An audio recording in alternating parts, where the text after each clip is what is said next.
the U.S. dollar is the world's reserve currency.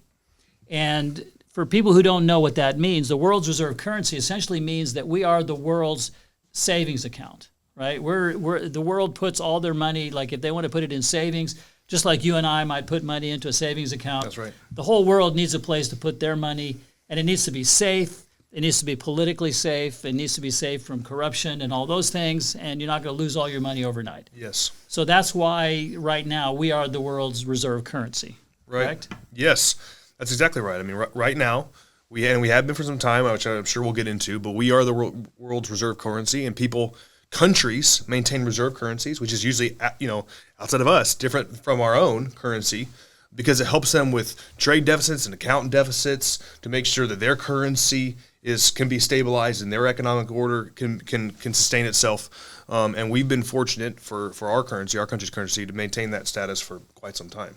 And this is a blessing and a curse, right? I mean, because we can print as much money as we want because we're the world's reserve currency, right? We create the money that the world operates on. Yes. And so we can print as much as we want. We can borrow and print and borrow and print.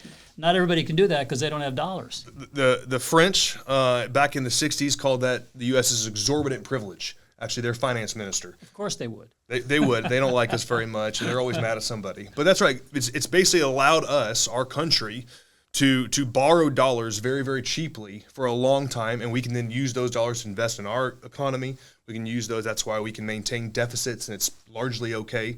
And so we benefited it, for sure. As long as we're the reserve currency, there's almost no limit to how much money we can print, right? And I think that's right. And that's where all these, we get questions all the time of how can we maintain these deficits? It's got to end. It's got to end. It's got to end at some point. And the reason we're kind of beyond we're beyond theory is because no one knows what that looks like. The extent that reserve currency allows a country to spend its way out of all trouble.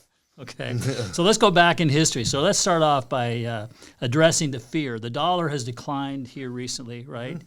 And but it still accounts for, 50-60% of the global currency reserves right now? So trillions of dollars. We're the biggest bank account in the world right now. We sure are. And there's more dollars effectively held outside of us than we hold of our own dollars. The trillions and trillions of dollars. And so we're about, U.S. dollars are about 60% of global reserves. So there are other players, but we are by far and away the leader. So this is the Chinese putting their money into the buying treasuries, right? So they're putting their money in our bank account. This is even the Russians. The Russians do it. The Japanese do it. The Europeans, everybody. Yeah. They've all got their money here because we're, quote unquote, the cleanest shirt, the safest place to have your money. That's right. And so, I think a lot of times people look at it. There are three ways to look at this. Is we are the world's currency reserve, meaning countries holding U.S. dollars, right, as a savings account. Countries transact, settle transactions, trade in U.S. dollars. And then you have, other even commodities that are pegged to U.S. dollars, and all this like oil. Like oil. Oil is always quoted in U.S. dollars. That's dollars. Yeah. Yes. Okay. So let's go down memory lane, and we have not always been the world's reserve currency.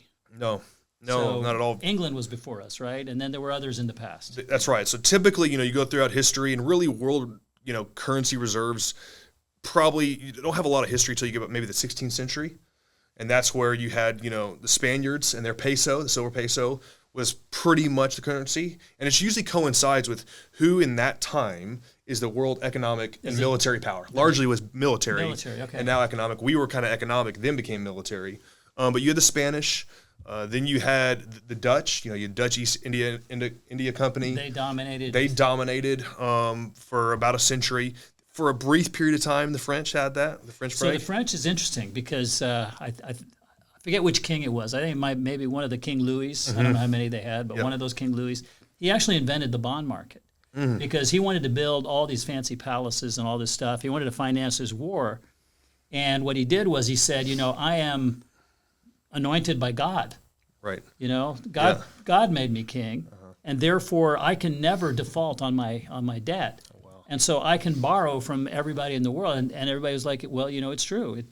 France is the most powerful economy, the most powerful military. He's the king. He's anointed by God.